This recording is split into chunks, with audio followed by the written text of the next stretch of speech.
Welcome again बच्चों आज के हम क्वांटम मैकेनिक्स के लेक्चर के अंदर देखेंगे कि हाउ क्वांटम मैकेनिक्स वर्क्स और व्हाट आर द और हम बोल सकते हैं what are the operations of quantum mechanics. Let's start. How quantum mechanics works और what are the operations of quantum mechanics। देखो जी क्या मीनिंग है। सबसे पहले हम क्या बोलते हैं, इसके हमारे पास 4 पॉइंट होते हैं कि first we write Schrödinger wave equation for the system, कि सबसे पहले हम क्या करते हैं, जिस सिस्टम को हम सोल्व करना चाहते हैं, जिसके बारे में सारी इंफॉर्मेशन निकालना चाहते हैं, अगर वो इलेक्ट्रॉन के बारे में हम सब कुछ पता करना चाहते हैं कि इलेक्ट्रॉन कहां पर है और वो कहां पर ओरिएंट कर रहा है, उसकी एनर्जी कितनी है, तो हम सारी इंफॉर्मेशन उसकी पोजीशंस के बारे में, मोमेंटम के बारे में, काइनेटिक एनर्जी के बारे में, तो हम उस हमारा इलेक्ट्रॉन क्या हो गया सिस्टम। तो करें उस सिस्टम के लिए हम क्या करेंगे, सबसे पहले एक स्क्रोडिंजर वेव इक्वेशन लिखेंगे। अब ये जो वेव इक्वेशन लिखी जाती है कैसे, तो इसको लिखने के लिए हमारे पास उसका वेव फंक्शन पता होना चाहिए साई, जो कि क्या होता था लीनियर कॉम्बिनेशन होता था हमारे पास सुपरपोजिशंस का, हमारे पास उसकी डिफरेंट स्टेट का। तो इसके लिए सबसे पहले बच्चे हम क्या करते हैं, इसके पॉइंट्स हैं कि फर्स्ट वी इंटरप्रेट, यहां पे हम क्या लिख सकते हैं, फर्स्ट इसके लिए अगर हम ये लिखना चाहते हैं, हम क्या लिखना चाहते हैं, अगर हम उसके सिस्टम के लिए, सिस्टम क्या हो गया हमारे पास इलेक्ट्रॉन, अगर उसके लिए हम स्क्रोडिंजर वेव इक्वेशन लिखना चाहते हैं तो फर्स्ट हम इसके बारे में क्या बताएं, फर्स्ट वी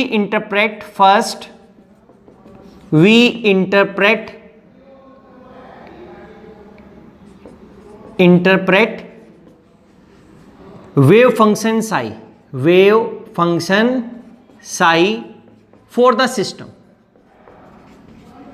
हम उस सिस्टम के लिए वेव फंक्शन साई क्या करेंगे, एक इंटरप्रेट करेंगे, और कैसे करेंगे, by hit and trial method.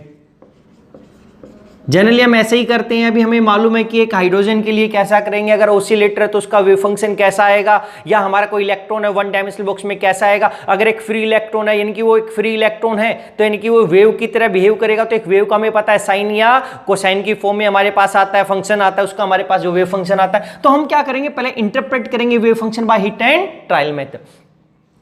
अब बच्चे क्या हुआ कि जो ये वेव फंक्शन साई आया, वेव फंक्शन हमारे पास साई आ गया, इसकी जो करेक्ट इंटरप्रिटेशन थी वहां पर हमारे पास, ये हमें जो करेक्ट इंटरप्रिटेशन दी थी वो मैक्स बोर्न ने दी थी 1954। तो हम बोल सकते हैं but in 1954 Max Born gave the correct interpretation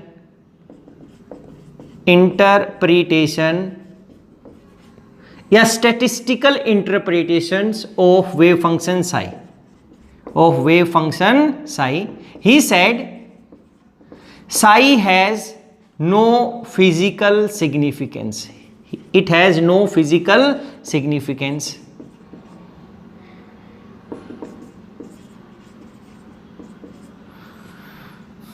But psi square tells about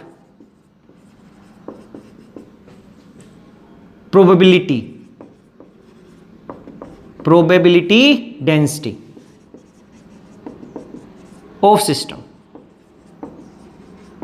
इसने बोला, मैक्स बोर्न ने क्या बोला बच्चे, हम साई जो बोल रहे हैं कि जो साई है उसकी खुद के अंदर कोई फिजिकल सिग्निफिकेशन या इंपॉर्टेंस नहीं है, लेकिन जो साई स्क्वायर है वो क्या बताता है, प्रोबेबिलिटी डिस्ट्रीब्यूशन। लेकिन अगर हम दूसरी वे से बोलते हैं, बोल सकते हैं साई क्या बताता है, ये है एम्पलीट्यूड, प्रोबेबिलिटी एम्पलीट्यूड, ये PROBABI प्रोबेबिलिटी एम्पलीट्यूड है।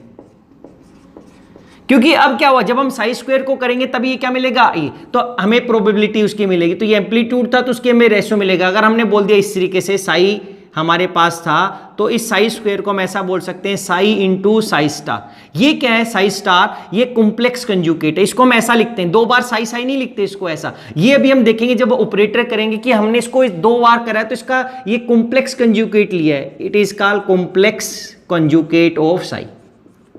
हम ऐसा नहीं लिखते हैं, ये इसलिए पता चलेगा क्योंकि हमारे पास अगर इमेजिनरी नंबर होता है तो हम देखेंगे वहां पर जब उसका हम स्क्वायर कॉम्प्लेक्स कंजुगेट रहेंगे तो इमेजिनरी नंबर का जो साइन है वो चेंज हो जाएगा। अगर आयोटा तो माइनस आयोटा तो आयोटा, लेकिन रियल के केस में अगर +10 है तो +10 ही रहेगा, उसमें साइन चेंज नहीं होगा। और वो हमारी रिक्वायरमेंट है क्योंकि हमारी जो प्रोबेबिलिटी है वो पॉजिटिव ही हो सकती है, वो नेगेटिव नहीं आ सकती। हमारा एम्पलीट्यूड तो क्या है, किसी भी वेव का पॉजिटिव नेगेटिव हो सकता है। ऐसा जो एम्पलीट्यूड है बच्चे वो कैसा था, इधर क्या था, यहां पर +3 बोला मैंने, तो अगर +3 का स्क्वायर करूंगा तो रियल नंबर है तो 9 ही आएगा, लेकिन यहां पर -3 है, -3 का भी स्क्वायर करूंगा तो क्या आएगा, पॉजिटिव ही आएगा। लेकिन ये हमारे पास क्या हो गया, अगर ये इमेजिनरी नंबर होता आयोटा तो जब मैं आयोटा का स्क्वायर करता तो -1 आता है, तो -1 तो क्या है, पॉजिटिव नहीं आया, तो हमें जो प्रोबेबिलिटी होती है वो तो पॉजिटिव नंबर में होगी। इसलिए हम लोगों को उसको कॉम्प्लेक्स कंजुगेट लेते हैं। अगर वो आयोटा था तो माइनस आयोटा बन जाएगा, उसका स्क्वायर करूंगा तो ओवरऑल क्या आएगी, पॉजिटिव वैल्यू। इसको डेप्थ में अब हम करने वाले हैं थोड़ी देर के बाद जब हम बात करेंगे ऑपरेटर्स के लिए। तो अभी आपने केवल ये याद रखना कि जो स्क्वायर है ये क्या बताता है, उसकी प्रोबेबिलिटी डेंसिटी बताता है, और इसके अंदर हम 2 बार साई इंटू साई स्टार करते हैं, जहां पे साई स्टार उसका complex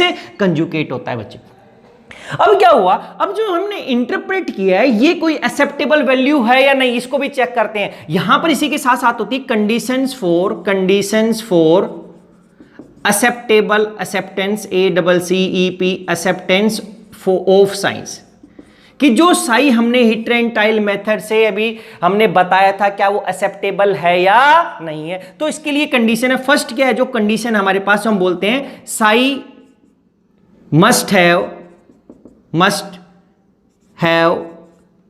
must be single value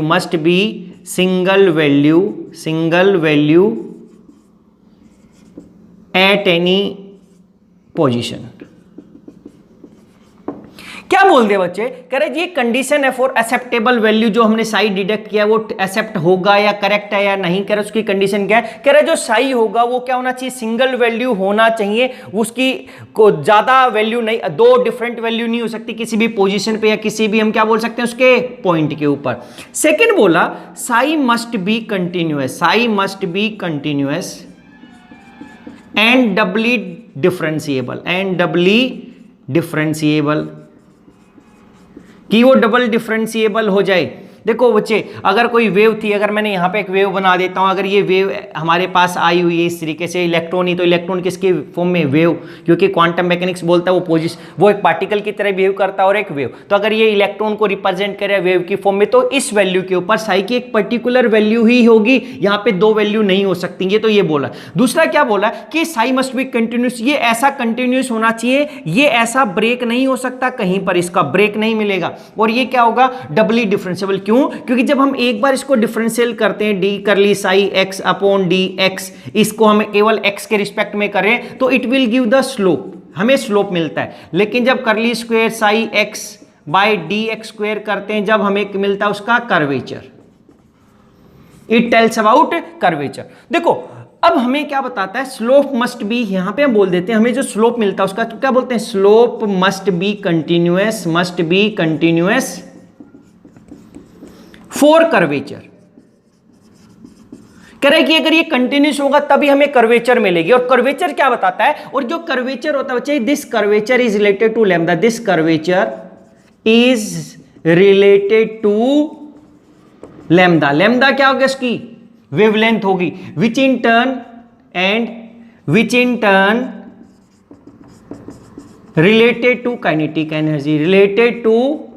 energy, जो माइक्रोस्कोपिक ऑब्जेक्ट है सिस्टम, उसकी kinetic energy. Therefore to have an acceptable value of kinetic energy,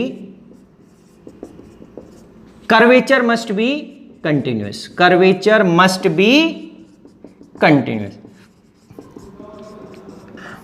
देखो बच्चे, अगर हमने एक ऐसा बनाया ये वेव, तो इसका मैक्सिमम कर्वेचर है, यहां पर ये क्या होगी, उसकी वेवलेंथ होगी यहां पे, तो उसका क्या है, यहां पर मैक्सिमम कर्वेचर है, यहां पर ये मैक्सिमम कर्वेचर है, और यहां पर उसका क्या है, मैक्सिमम लैम्डा है। लेकिन अगर इसी को हम ऐसा बना दे तो यहां पर इसका कर्वेचर क्या हो गया, कम हो गया। यहां पर हम और भी पास कर दे तो मैं बोल सकता हूं यहां पर इसका मिनिमम कर्वेचर है और यहां पर इसका मिनिमम क्या हो गया, लैम्डा हो गया। मैंने बोला कि सबसे कम बोल दिया, और पास करता तो मिनिमम बोल सकता था। तो कह रहा है कि यहां पर कर्वेचर क्या बताता है, उसकी वेवलेंथ से रिलेटेड होता है कि जितना ज्यादा कर्वेचर उतनी ज्यादा उसकी वेवलेंथ होगी यहां पर। तो कह रहा है कि अब वो जो वेवलेंथ होती है उसकी रिलेटेड होती है काइनेटिक एनर्जी से। तो हमारी काइनेटिक एनर्जी एक एक्सेप्टेबल लिमिट हो सकती है, अगर वो क्वांटम पार्टिकल है तो उसकी एक पर्टिकुलर अमाउंट ही फिक्स हो सकती है एनर्जी की, क्योंकि एनर्जी क्या होती है, क्वांटाइज्ड सॉरी। तो कह रहे कि इसलिए कर्व ये कैसा होना चाहिए, कंटिन्यूस होना चाहिए। इसके बाद हो गया थर्ड जो पॉइंट हम बोलते हैं, Sai must be finite. Sai must be finite, कि जो साई की वैल्यू होगी वो फाइनाइट होना चाहिए, वो इनफाइनाइट नहीं हो सकता कभी भी हमारे पास। इसके बाद हम बोलते हैं नेक्स्ट जो इंपॉर्टेंट पॉइंट है वो क्या है, psi must follow boundary conditions. Sai must follow boundary conditions, कि ये क्या होगा, क्योंकि अभी हम देखेंगे बाउंड्री कंडीशंस क्या, इसके सेकंड पॉइंट के अंदर कह रहा है कि ये बाउंड्री कंडीशंस को फॉलो करना चाहिए, क्योंकि बाउंड्री के ऊपर अगर उसकी वेव फंक्शन की वैल्यू जीरो, क्योंकि अगर एक इलेक्ट्रॉन ही बात करिए, एक इंसान है वो एक उसको रूम में बंद कर दिया जाए, मान लिया कि अभी वो एक इलेक्ट्रॉन था जिसको हमने एक ट्रैप कर दिया एक बॉन्ड के अंदर, तो जहां पर वो विद इन बॉन्ड या उस बॉक्स के अंदर हो सकता है, उसकी वॉल्स के ऊपर उसकी प्रोबेबिलिटी कितनी होगी, जीरो। यानी कि जो उसकी जो बाउंड्री कंडीशन है जहां तक वो एक रेंज के अंदर लाई कर सकते तो वहां पर मिलेगा, लेकिन उसके आउटसाइड नहीं मिलेगा या उसकी बाउंड्री पे भी नहीं मिलेगा। तो ये बोलते हैं Sai must follow boundary condition. और इसका जो लास्ट पॉइंट है हम बोलते हैं साई शुड बी नॉर्मलाइज्ड। जो फिफ्थ पॉइंट है ये क्या है, साई शुड बी नॉर्मलाइज्ड। ये नॉर्मलाइज का मतलब है कि जो साई स्क्वायर, जो डेंसिटी हमारे पास जो हम बोलते हैं साई स्क्वायर, इस तरीके से ये क्या होना चाहिए, 1 के इक्वल होगा। अगर ये Sai square Sai into psi star 1 आगे तो हम बोल दिए वो कैसा है, नॉर्मलाइज। तो ये सारे पॉइंट थे किसके लिए, जब हम स्क्रोडिंजर वेव इक्वेशन लिखते हैं, सबसे पहले हम कैसे सोल्व कर रहे हैं हम किसी भी सिस्टम को, उसकी स्क्रोडिंजर वेव इक्वेशन लिखते हैं। और इक्वेशन लिखने के लिए हमें उसका Sai hit and trial method से इंटरप्रेट करना पड़ता है। और जब हम इंटरप्रेट कर लेते हैं तो ये सारी की सारी कंडीशंस वो फॉलो करना चाहिए। अगर इसमें से एक भी फेल हो जाती है तो वो करेक्ट साई नहीं है, हम उसको सिस्टम को उससे रिप्रेजेंट नहीं कर सकते, हमें उसको करेक्ट करना पड़ेगा, उसको रिप्रेजेंट नहीं करते। तो इसके बाद जो सेकंड पॉइंट आता है बच्चे, अगर हम यहां पर लिखते हैं तो सेकंड पॉइंट के अंदर लिख सकते हैं वी डिफाइन बाउंड्री कंडीशंस, क्योंकि यहां पे लिखा है psi must follow boundary condition. तो इसका जो सेकंड पॉइंट है क्या है, we write boundary conditions, we write boundary conditions for the system. देखो कैसे, क्या मीनिंग है इसका बाउंड्री कंडीशन। हमारा एक इलेक्ट्रॉन बोल दिया, इलेक्ट्रॉन इन 1 डायमेंशनल बॉक्स। अगर हमने बोला an electron in 1 dimensional box, तो हमें उस बॉक्स की लेंथ हम फिक्स करते हैं, हम -L2 + L बोल सकते हैं। यानी कि उसकी लेंथ प्लस में, प्लस एक्सिस में, अगर प्लस एक्स की डायरेक्शन में L है या A है तो दूसरी साइड कितनी माइनस, तो हमने फिक्स कर दिया कि इससे ज्यादा लेंथ नहीं है। ये L की वैल्यू फिक्स करता हूं -20 सेंटीमीटर टू +20 सेंटीमीटर, या 1 मीटर टू -1 मीटर। तो यहां पे अगर वो इलेक्ट्रॉन किसमें, अगर मैं बात करता हूं यहां पर ओसिलेटर्स की, अगर कोई ओसिलेटर की बात कर रहे हैं, यानी कि एक इलेक्ट्रॉन है, यानी कि एक सिस्टम है जो ओसिलेट कर रहा है, तो वहां पे ओसिलेट कहां से कहां तक कर सकता है, -∞ टू +∞।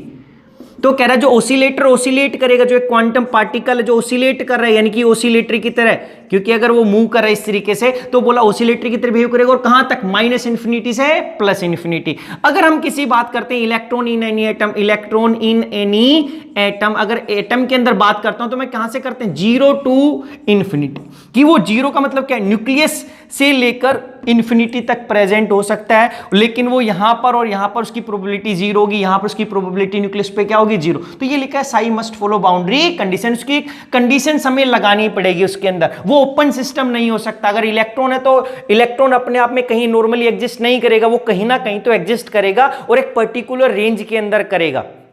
तो ये लिखा है सेकंड क्या है, we must write boundary condition for the system. इसके बाद हम लिखते हैं, जो थर्ड पॉइंट लिखते हैं, we write solution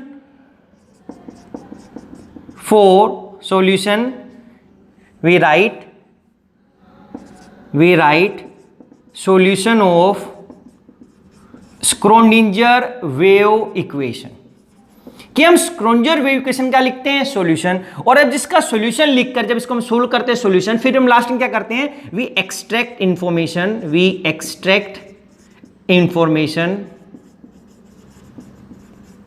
out of Schrödinger out of solution of Schrödinger wave equation. तो क्या बोलते हैं बच्चे कि हमने सॉल्यूशन लिखा और सो सॉल्यूशन के लास्ट पॉइंट के अंदर हम बोलते हैं कि हम जो एक्सट्रैक्ट करते हैं information out of Schrödinger wave equation, या लिख सकते हैं we extract information out of, इसकी जगह लिख सकते हैं या wave function, actually wave function, out of wave function या आउट ऑफ सॉल्यूशन, क्योंकि इस वेव फंक्शन को ही हमने क्या लिखा है, ये स्क्रोडिंजर वेव इक्वेशन लिखा था, इसकी हेल्प से, वेव फंक्शन की हेल्प से, तो we extract information out of wave function. तो ये हम एक्सट्रैक्ट कैसे करते हैं बच्चे, इसके लिए हम क्या बोलते हैं कि generally for any observable in classical mechanics, there is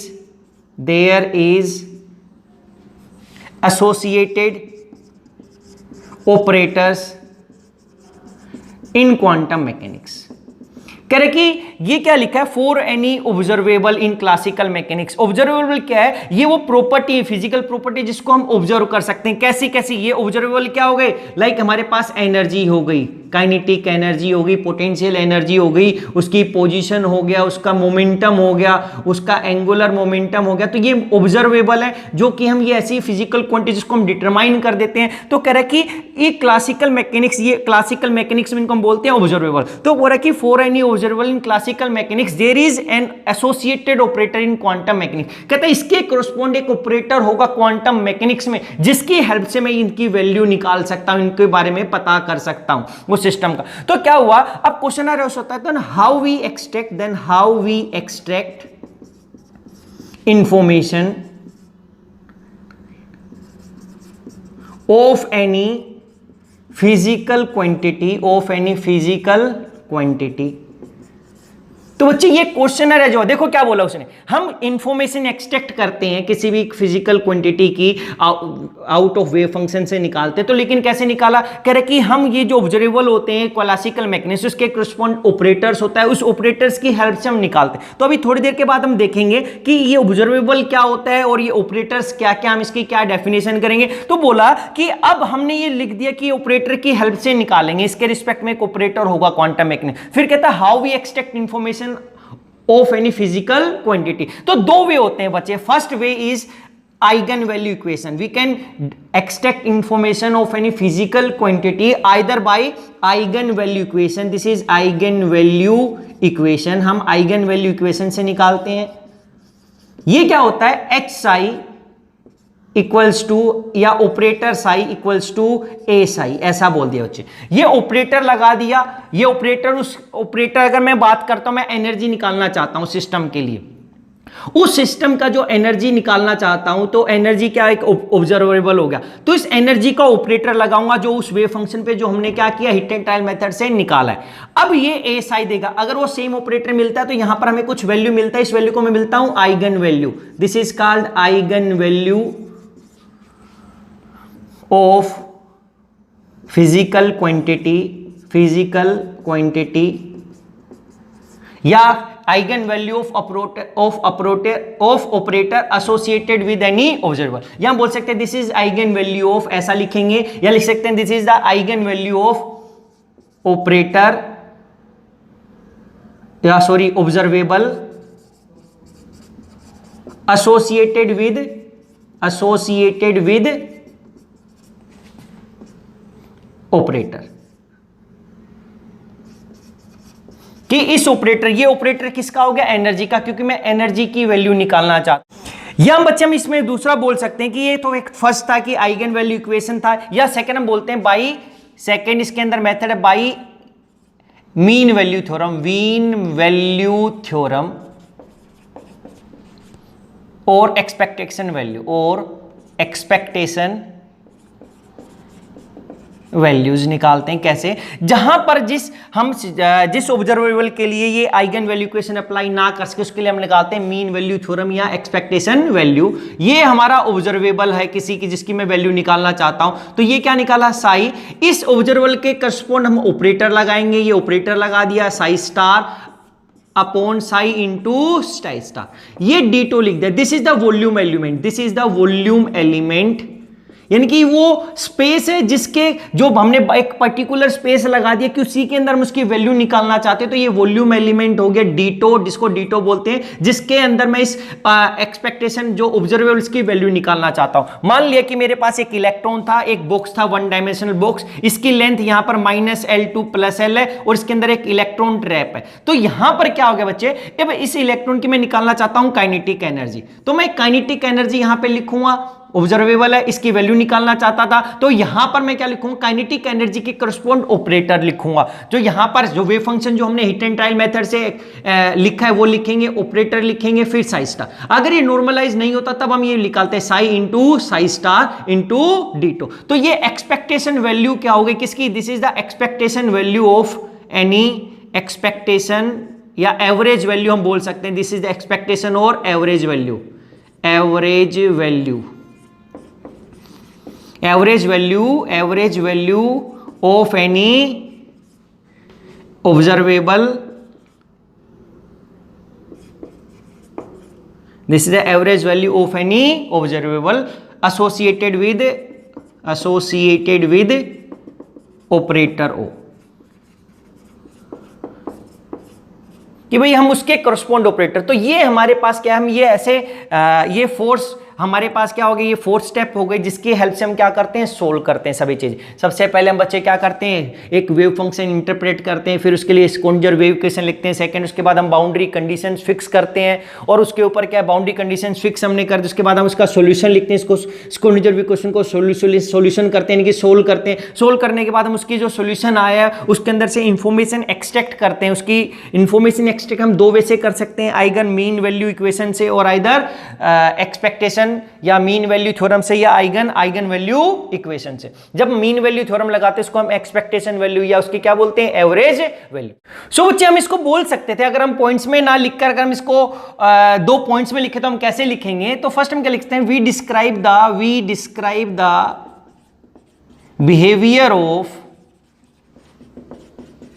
behaviour of microscopic particle by means of a function of position coordinates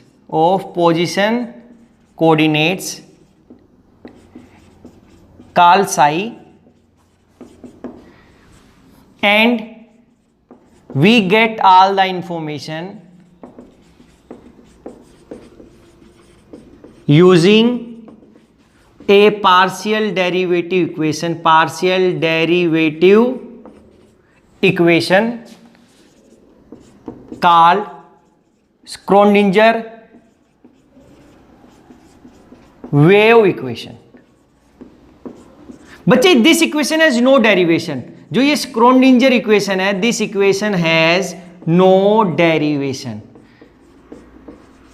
इसको हम ड्राइव नहीं कर सकते। जैसे हम न्यूटन लॉज को, जो डिफरेंट न्यूटन लॉ थे 3 क्लासिकल मैकेनिक्स को हम ड्राइव नहीं कर सकते, ऐसे इस इक्वेशन को भी हम ड्राइव नहीं कर सकते हैं। तो इसका केवल एक्सप्रेशन हम किसी भी दूसरे लॉज की हेल्प से नहीं कर सकते इसको। तो ये इसने बोला, जो हमने पहले बोला था, जो हमने अभी लिखा था कि different operation of quantum mechanics हम सिस्टम लेंगे, उसका साई इंटरप्रेट करते हैं, साई के बाद हम क्या लिखते हैं, उसकी पार्ट्स, ये स्क्रोडिंजर वेव इक्वेशन लिख सकते हैं। या हम बोल सकते हैं इन quantum mechanics the information about particle, अगर हम इलेक्ट्रॉन की बात करें तो पार्टिकल ही हो गया, या हम उसके बोल सकते हैं any physical quantity, any information about any particle और एनी प्रॉपर्टी और ऑब्जर्वेबल। ये प्रॉपर्टी ऑब्जर्वेबल हो सकती है उसके हमारे पास, अबाउट एनी प्रॉपर्टी और any property or observable can be extracted from psi using different operators।